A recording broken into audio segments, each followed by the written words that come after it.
Un chiffre a fait vaciller le Sahel en 2022, puis un second l'a contredit avec une brutalité silencieuse.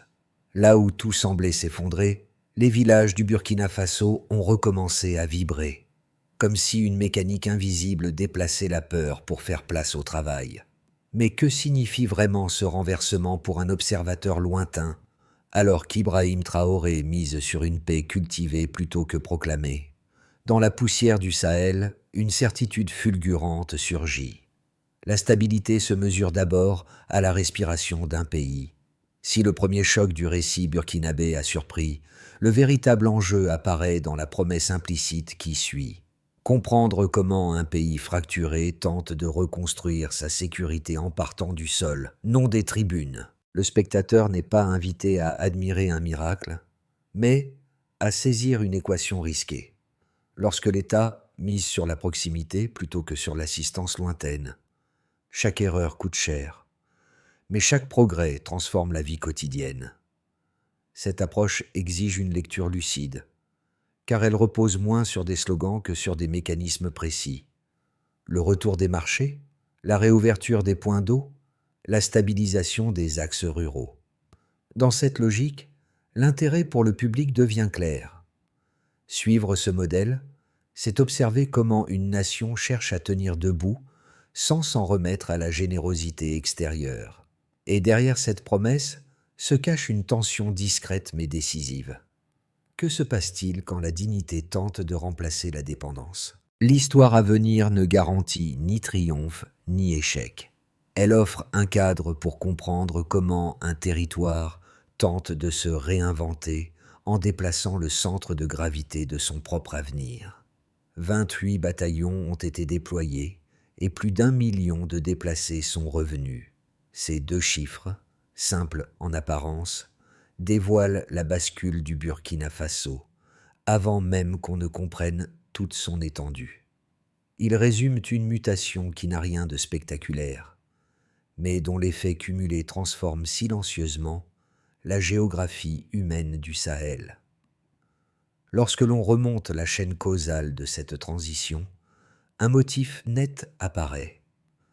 En 2022, le pays semblait figé dans une spirale de violence, avec des routes piégées, des villages vidés et des marchés réduits en cendres. Le choc initial intervient lorsque les premières unités mobiles, conçues pour ouvrir les axes vitaux plutôt que conquérir du territoire, atteignent les zones du nord et du centre. Ce ne sont pas des victoires militaires classiques.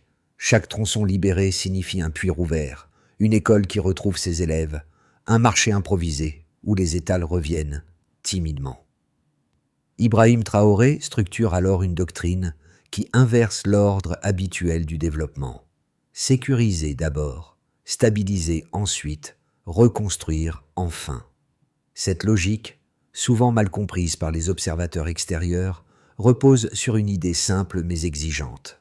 Sans terrain praticable, aucune politique sociale ne tient. Sans mobilité, aucune économie locale ne respire. Les brigades civiles, enseignants, médiateurs, policiers communautaires, arrivant ensuite pour rester, là où l'armée ne fait que passer. Elle consolide l'acquis, transforme chaque village, repris en noyau de stabilité durable, et donne chair à ce que les habitants appellent peu à peu la présence humaine de l'État. Les premiers résultats accélèrent un retour que beaucoup croyaient impossible. Les flux de déplacés inversent leur trajectoire. Les marchés reprennent un rythme respiratoire régulier. Les motos circulent à nouveau sur des routes longtemps abandonnées. Plus qu'une statistique, le retour des saisons agricoles devient un baromètre moral. La question suspendue depuis l'ouverture, pourquoi ce modèle devrait-il nous concerner, trouve ici une première réponse. Il révèle comment un pays déplace la peur non par une idée, mais par une méthode. Pour comprendre cette transition autrement que par les chiffres, il faut descendre au niveau des visages, là où la stratégie cesse d'être une doctrine pour devenir une présence quotidienne. Atomago, un ancien déplacé, raconte son propre renversement intérieur. « Avant, je priais pour voir un soldat. Aujourd'hui, je prie pour qu'il reste. » Cette phrase, presque anodine, agit comme une boussole morale pour décrypter le programme Frapper puis rester. L'idée n'est pas d'impressionner, mais d'accompagner. Les patrouilles, jadis perçues comme des ombres armées, escortent désormais les enfants vers l'école, sécurisent les puits et rassurent les familles qui reviennent sur leur terre. Plus au sud, à Boulay-du-Mourune, une institutrice rouvre sa classe sous un mangue d'huillers. Autour d'elle, des bancs de fortune, des ardoises fissurées, 22 enfants qui apprennent à relire leur propre voix. Chaque rire, chaque cri bref, chaque moteur de moto qui redémarre marque un point d'ancrage dans une normalité retrouvée. Ces scènes ne relèvent ni du symbolique, ni de l'optimisme forcé. Elles sont les premiers indicateurs d'un territoire qui recommence à fonctionner par lui-même. Cette approche guidée par les acteurs de terrain prolonge naturellement la doctrine d'Ibrahim Traoré. La sécurité n'a de sens que si elle permet à des vies ordinaires de reprendre. Ici, les enseignants, agents communautaires et médiateurs deviennent les véritables interprètes de la politique étatique, traduisant la stratégie nationale en gestes concrets et visibles. Et au bout de ces récits, une conclusion nette s'impose. La stabilité commence toujours au ras du sol. Le basculement commence par un déclencheur net. En 2022, le Burkina Faso est un pays morcelé, ses routes piégées, ses marchés dévastés, ses villages vidés à mesure que la peur progresse. L'État vacille, les déplacements explosent, les communautés se fragmentent. Rien n'indique alors que la trajectoire puisse s'inverser. Puis, un ordre tombe. Forme des bataillons d'intervention rapide, frapper vite, dégager les axes essentiels, reprendre mètre après mètre ce qui tenait encore debout. Le premier mouvement est brutal, condensé, presque mécanique. Les unités avancent, libèrent, sécurisent, installent des points fixes, et soudain, une brèche s'ouvre dans la spirale de recul. À partir de là, la séquence atteint son point de crête. Les 28 bataillons déployés dans le nord et le centre ne cherchent pas la gloire tactique. Ils cherchent la continuité. Chaque progression ouvre une école, rouvre un puits, restaure un marché. Les villages reprennent forme. Les motos circulent. Les champs réapparaissent encore. Ce sont des victoires modestes, presque discrètes, mais leurs effets s'accumulent. Une femme peut marcher seule jusqu'au puits. Un commerçant réinstalle son étal. Un instituteur retrouve sa classe. Ces gestes minuscules redessinent la carte du possible. Les habitants comprennent que la présence armée ne vise plus à se montrer, mais à tenir. Une doctrine naît, frapper, puis rester. Ibrahim Traoré la formule avec une constance presque ascétique. La sécurité n'est pas un acte, mais un état prolongé. Les observateurs extérieurs peinent à suivre cette logique. Eux voient des uniformes. Le terrain voit des corridors humanitaires qui se reforment. La crête se stabilise, puis l'onde commence. La deuxième vague entre en scène. Les brigades civiles, médiateurs, enseignants, infirmiers communautaires, agents locaux restent là où les soldats savent passer. Ils négocient, arbitrent, écoutent. Leur mission est simple. Transformer une reconquête spatiale en respiration durable. L'effet est immédiat. Les marchés rouvrent. Les enfants reprennent le chemin de l'école. Les animaux reviennent. Les ateliers bricolent des outils. Rien de spectaculaire, tout est essentiel. Les villages se réorganisent autour d'une présence étatique moins verticale, plus enracinée. Une autre forme de souveraineté s'esquisse, à hauteur d'homme. L'État cesse d'être un symbole lointain. Il devient une routine partagée. L'onde touche ensuite les dynamiques sociales. Les retours s'accélèrent. Les familles reviennent par milliers. Les femmes relancent le commerce du mil. Les coopératives rurales s'installent. Les jeunes OGG trouvent un rôle dans la logistique, l'agriculture, la sécurité locale. Les routes dégagées permettent aux convois agricoles de circuler sans escorte. L'économie de proximité renaît. Chaque acquisition de terrain sécurisé devient un noyau d'activité. Chaque zone reprise devient un canal d'irrigation sociale. Les habitants redéfinissent le sens du mot « tenir ». Tenir au village, tenir au marché, tenir au champ. L'onde atteint enfin la perception internationale. Les chancelleries voient un pays qui cesse de s'effondrer. Les ONG constatent que leurs programmes se réorganisent autour des communautés locales. Les analystes hésitent. Militarisation ou reconstruction civique. Sur le terrain, le débat n'a pas de prise. Ce qui compte, c'est le retour mesurable de la vie ordinaire. Ibrahim Traoré apparaît peu, mais sa stratégie se lie dans la manière dont les habitants parlent de leur propre avenir. Non plus comme un pari fragile, mais comme un travail collectif, discipliné, étendu. Et derrière cette séquence en 3 temps, déclencheur, crête, onde, une interrogation se suspend pour la suite. Que se passe-t-il lorsque la méthode doit maintenant prouver qu'elle peut durer ? La transition qui s'esquisse depuis 2022 repose sur un mouvement mesurable, un passage clair d'un état de base fragilisé vers une variation concrète, visible dans la vie quotidienne. Pour comprendre la logique d'Ibrahim Traoré, il faut suivre cette progression, du point zéro jusqu'au premier résultat tangible. Le but n'est pas d'accumuler des données, mais de montrer comment un territoire fracturé retrouve des constantes de fonctionnement. La sécurité n'est pas décrite, elle est comptée, vérifiée, puis vécue. Au départ, la situation ressemblait à un pays en recul, des villages vidés, des infrastructures à l'arrêt. En 2022, les routes principales sont impraticables, les marchés en cendres, les populations dispersées, les réseaux de production quasiment figés. Ce zéro opérationnel constitue le socle brut de la stratégie. Rien ne peut être reconstruit tant que le terrain n'est pas praticable. Les services sociaux se retirent, les écoles ferment, les puits deviennent des lieux dangereux. Le pays respire par à-coups, dans une économie d'urgence dominée par la fuite. Cette baseline donne la mesure de l'effort à produire. Un territoire désynchronisé, sans cadence collective. Une autre évolution importante apparaît lorsque plus d'1 million de personnes de retour. Ce premier chiffre traduit la réversibilité d'un mouvement massif. Là où la baseline montrait une dispersion, le delta indique une reconstitution progressive des communautés. Le retour n'est pas symbolique. Il implique l'ouverture de routes, la stabilisation des axes, la présence d'agents civils capables d'accompagner les familles.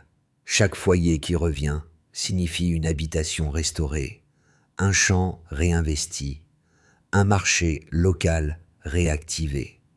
Ibrahim Traoré y voit l'indicateur le plus fiable d'une sécurité crédible. Lorsque des populations choisissent volontairement de revenir, le terrain commence à tenir. Une autre évolution importante apparaît lorsque 28 bataillons déployés. Ce n'est pas une surenchère militaire. C'est une architecture de contrôle du terrain. Les unités sont mobiles, dédiées à la sécurisation des corridors essentiels. Le chiffre reflète une organisation calibrée, suffisamment large pour couvrir les zones critiques, mais assez structurée pour éviter l'éparpillement. Leur présence explique la réouverture des points d'eau, la reprise des écoles, la circulation des convois agricoles. Ce delta marque la bascule d'un espace abandonné vers un espace praticable. Sans eux, aucun service civil ne peut s'installer durablement. Une autre évolution importante apparaît lorsque production céréalière locale couvrant 62% des besoins. Ce pourcentage indique la remontée d'une autonomie alimentaire qui s'était effondrée. Il ne s'agit pas d'un exploit agricole, mais d'un rééquilibrage, la capacité d'un pays à produire une part significative de sa consommation. Ce delta transforme la sécurité en ressource quotidienne. Les coopératives reprennent, les marchés retrouvent une saisonnalité, les familles accèdent de nouveau à des repas réguliers. Le pourcentage reflète moins la productivité absolue que la restauration d'une chaîne complète. Semences, irrigation, récolte, transport, rendus possibles par la stabilisation sécuritaire initiale. Ces 3 variations montrent un système qui remonte par paliers, non par éclat. Le baseline indique où commence l'effort, les deltas, montre où il porte. Le lien central, sécurité, mobilité, production, stabilité, se vérifie à chaque étage. Cette mécanique n'a rien d'abstrait. Elle s'illustre dans les puits rouverts, les champs labourés, les classes remplies. La doctrine d'Ibrahim Traoré fonctionne selon ce principe. Mesurer, ajuster, ancrer. Une progression lente mais robuste. Et derrière ces deltas, une question s'ouvre pour la suite. Que devient ce modèle lorsque les variations devront s'entretenir elles-mêmes? Les critiques adressées au modèle burkinabé se structurent en deux thèses solides qu'il faut entendre pleinement avant de tenter d'y répondre. La première, portée surtout par des observateurs occidentaux, affirme que la trajectoire initiée depuis 2022 traduit une fermeture progressive, recul des partenaires historiques, réduction de l'espace civique, armée omniprésente, suspension des élections. Selon cette lecture, la doctrine sécuritaire risque d'isoler le Burkina Faso, de rompre son accès aux financements extérieurs et d'épuiser son appareil productif. L'argument est cohérent. Un pays qui rejette l'aide peut, à terme, manquer de ressources pour entretenir sa propre reconstruction. Les critiques mettent aussi en avant la dépendance excessive aux bataillons d'intervention, qu'ils interprètent comme une militarisation plutôt qu'une stabilisation. La seconde thèse, portée par les communautés rurales et de nombreux acteurs locaux, propose un contre-champ tout aussi cohérent. Ici, l'effort n'est pas vu comme un repli, mais comme une maturation. Le retrait partiel de l'aide extérieure ne signifie pas isolement, mais rééquilibrage. Irrigation gérée localement, programme d'élevage réorganisé, marché repris en main par des coopératives féminines, ateliers rénovés par des jeunes revenus de l'exil. Pour ces acteurs, la présence de l'État ne se manifeste pas dans les uniformes, mais dans les outils. Pompes réparées, classes rouvertes, routes dégagées. Ils ne nient pas les risques. Ils affirment simplement que la dépendance prolongée empêchait la formation d'un cycle économique endogène. Face à ces deux visions, la réponse ne réside ni dans un compromis abstrait, ni dans un jugement moral. Elle se lie dans les données existantes. Plus d'1 million de déplacés revenus, routes principales sécurisées, marché fonctionnel, production alimentaire atteignant une couverture notable des besoins internes.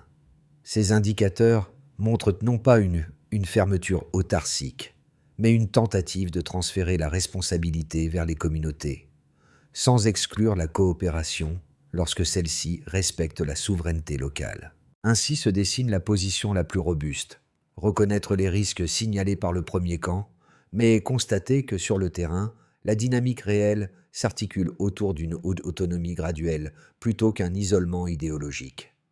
La bascule commence ici. Ce point médian ne relève ni du spectaculaire, ni de l'urgence.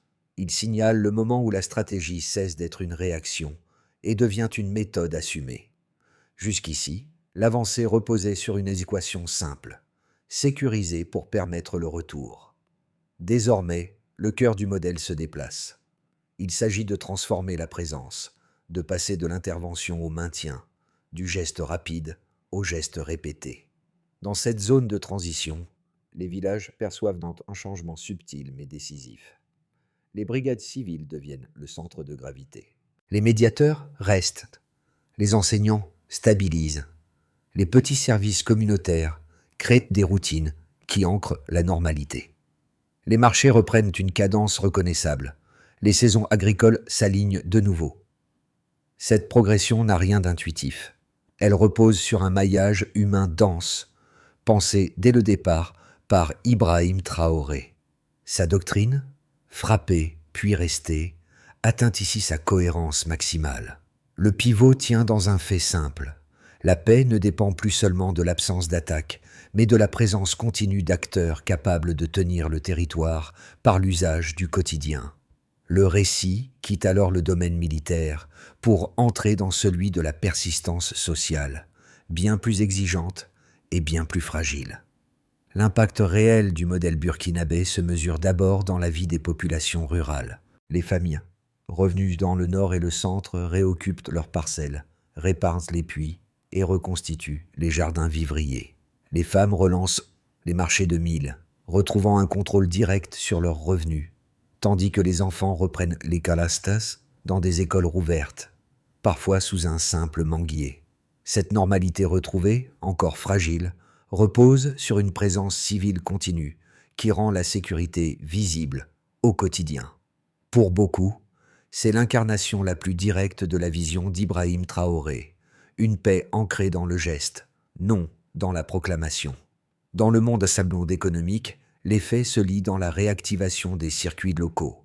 Les ateliers de réparation, les petits commerces et les coopératives achètent les récoltes, réparent les pompes et soutiennent la transformation alimentaire. À Bobo-Dioulasso, la future usine de viande promet des milliers d'emplois, majoritairement pour d'anciens déplacés. Preuve qu'une chaîne économique peut renaître à partir d'une sécurité stabilisée. Les convois agricoles circulent à nouveau sans escorte grâce aux axes sécurisés. Cette fluidité restaurée transforme la mobilité en ressources productives. Les marchés découvrent alors une respiration que la crise avait étouffée. Les dynamiques sociales évoluent elles aussi. Les femmes, au cœur des programmes alimentaires et des coopératives, deviennent un moteur silencieux de la reconstruction. Leur rôle dans les marchés locaux rééquilibre la structure communautaire. Les jeunes, autrefois tentés par l'exil, trouvent une fonction dans l'agriculture, la logistique ou les services communautaires. Les anciens arbitrent des conflits, consolidant un modèle où la présence humaine remplace les mécanismes de surveillance traditionnels. Le sentiment d'appartenance se renforce à mesure que chacun trouve une place, ce qui renvoie directement à la logique de dignité défendue par Ibrahim Traoré. Enfin, les faits se répercutent sur l'équilibre régional. La coopération renforcée avec le Mali et le Niger crée un bloc sahélien qui dépasse les anciennes tutelles politiques, réorganisant les flux commerciaux et sécuritaires. Les sanctions extérieures, autrefois paralysantes, perdent une partie de leur effet, à mesure que les pays voisins mutualisent ressources et forces. Les chancelleries occidentales hésitent à qualifier cette recomposition. Autonomie assumée ou rupture stratégique. Sur le terrain, la réponse semble plus simple. Un pays qui tient debout modifie toujours la géographie autour de lui. Ibrahim Traoré, discret mais omniprésent dans les récits locaux, symbolise cette constance qui rassure même au-delà des frontières. À travers ces 4 groupes, une cohérence apparaît. La reconstruction n'est pas un slogan, mais un écosystème. Chaque amélioration, qu'elle touche un marché, une route, un troupeau ou une école, s'inscrit dans une dynamique cumulative. Et si cette mécanique parvient à durer, alors la souveraineté cessera d'être une aspiration pour devenir un comportement collectif. 3 trajectoires se dessinent lorsque l'on observe les 12 prochains mois avec la grille de lecture forgée depuis d'Inde. Elles ne prédisent rien. Elles organisent simplement les tensions déjà visibles entre stabilité fragile, autonomie croissante et risques structurels. Le modèle burkinabé avance lentement, et c'est cette lenteur même qui impose d'imaginer plusieurs issues possibles. Chaque scénario part des mêmes données, mais en étire les lignes de force différemment. La question est moins « que va-t-il arriver ?» que « quelle dynamique est suffisamment robuste pour durer ?»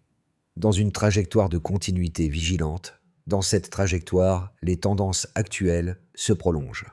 Retour progressif des populations, infrastructures rurales stabilisées, production agricole en hausse modérée. Les partenariats régionaux, notamment avec le Mali et le Niger, restent solides, permettant une coordination sécuritaire fonctionnelle. L'État maintient sa présence civile au quotidien, sans accélération brusque. Ce scénario nécessite discipline, constance et une gestion fine des tensions locales. Ici, la stratégie pensée par Ibrahim Traoré se maintient grâce à la répétition plus qu'à l'élan. Dans une perspective plus favorable, si les conditions climatiques sont favorables et si les ressources locales continuent de se structurer, la dynamique pourrait s'amplifier. Les retours de déplacés augmenteraient, Les industries de transformation commenceraient à exporter et la confiance collective renforcerait la stabilité. L'autonomie économique gagnerait en crédibilité, créant un cercle vertueux, production accrue, mobilité fluide, ancrage institutionnel. Dans cette hypothèse, le modèle burkinabé deviendrait une référence sahélienne, et la vision d'Ibrahim Traoré s'installerait comme une architecture durable.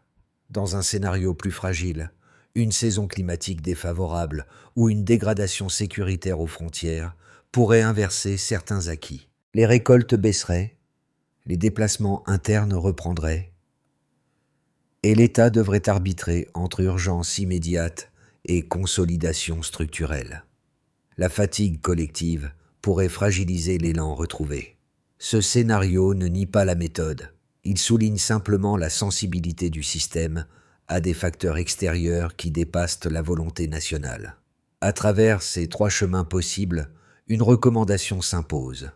Pensez la reconstruction, non comme une ligne droite, mais comme une série d'ajustements continus. Le modèle ne dépend ni d'un miracle ni d'une rupture, mais d'une capacité à maintenir ce qui tient et à absorber ce qui vacille. L'histoire du Burkina Faso ne touche pas seulement ceux qui vivent dans ses frontières. Elle agit comme un miroir tendu à quiconque observe le monde depuis un espace plus stable. Pour un spectateur éloigné, habitué à la prévisibilité des infrastructures et à la continuité des services, la transformation engagée depuis 2022 révèle trois aspirations souvent prises pour acquises: la sécurité quotidienne, la dignité dans le travail et l'appartenance à un collectif qui tient. Ces éléments, universels mais souvent invisibles, réapparaissent avec une intensité brutale lorsqu'un pays fracturé tente de les reconstruire. La trajectoire initiée sous Ibrahim Traoré rappelle que la stabilité n'est pas un décor, mais une discipline partagée. Dans les sociétés où tout fonctionne sans heurts visibles, cette dimension est parfois oubliée. Elle est pourtant la matrice de toutes les autres formes de progrès. Le Burkina Faso montre que la paix durable n'est ni un don ni un slogan. C'est un effort distribué, fait de gestes répétés et de responsabilités assumées au niveau le plus ordinaire. Pour le spectateur étranger, cette leçon peut déranger. Elle remet en question l'idée que le développement s'exporte ou se prescrit. Ici, la souveraineté se pratique dans le quotidien, pas dans les conférences internationales. Elle repose sur la cohérence entre ce que l'on produit, ce que l'on protège et ce que l'on transmet.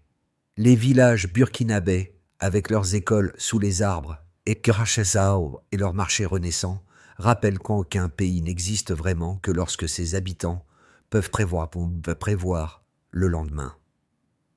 Dans cette perspective, la question n'est plus seulement « que se passe-t-il au Burkina Faso ?», mais « qu'avons-nous oublié de voir dans nos propres sociétés ?» La stratégie burkinabé n'a jamais été pensée comme un geste héroïque, mais comme une mécanique disciplinée. Pour comprendre comment ce modèle peut se maintenir, il faut revenir à sa structure opérationnelle. Une série d'étapes simples, répétées avec constance, qui transforment la stabilité en routine. Ibrahim Traoré ne les présente pas comme un programme idéologique, mais comme une méthode. Sécuriser, identifier, relancer, protéger, mesurer. Chaque étape renforce la précédente et prépare la suivante. Première étape. Sécuriser avant de bâtir. Les unités mobiles ne visent pas la victoire symbolique. Elles créent un espace praticable où la vie peut reprendre. Cette présence est le socle de tout le reste. Sans elle, aucune école n'ouvre, aucun marché ne respire. Deuxième étape. Identifier chaque foyer. Le suivi individuel des familles permet de stabiliser les retours, d'éviter les détournements et de rendre l'État lisible au niveau local. C'est une forme de reconnaissance sociale autant qu'un outil d'organisation. Troisième étape. Relancer les moyens de subsistance. L'économie de proximité, ateliers, élevage, petites échoppes, devient la colonne vertébrale de la reconstruction. Les gestes qui produisent rétablissent les gestes qui structurent. Bien, une communauté qui gagne son revenu stabilise sa propre sécurité. Quatrième étape. Protéger les familles. La couverture sanitaire réduit les chocs qui peuvent briser un foyer en un instant.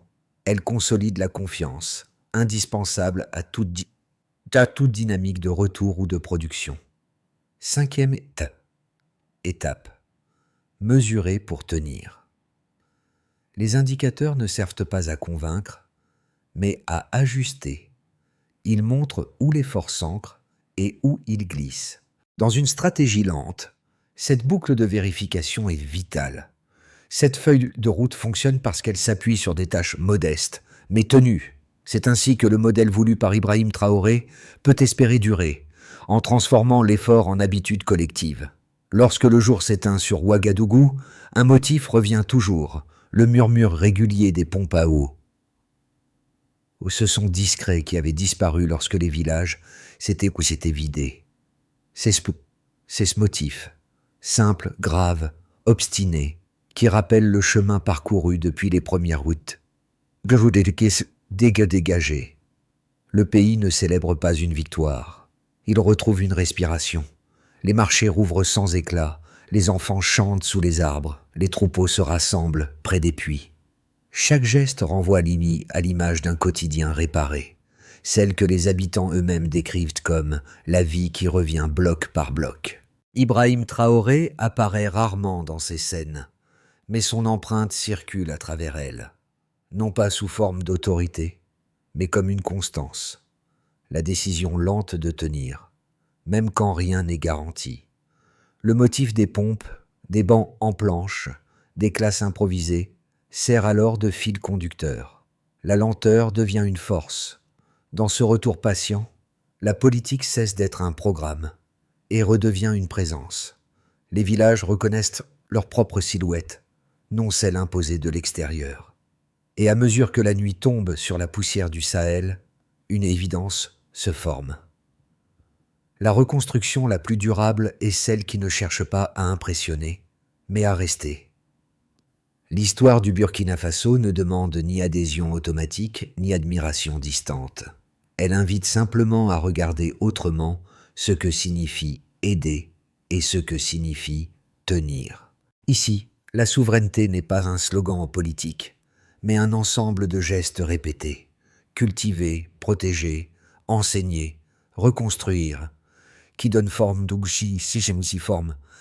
à une dignité partagée. Ce que les villages burkinabés rappellent au monde, c'est que la stabilité n'est jamais un héritage assuré. Elle se tisse chaque jour, à hauteur d'homme et de main. Pour un spectateur extérieur, cette expérience ouvre une conversation plutôt qu'un verdict. Elle questionne nos habitudes de pensée, nos attentes envers le développement, notre manière de mesurer le progrès. Rien n'oblige à voir dans ce modèle une voie universelle. Mais chacun peut y lire une interrogation utile. Que devient la solidarité lorsque ceux qu'on prétend aider revendiquent d'agir par eux-mêmes ?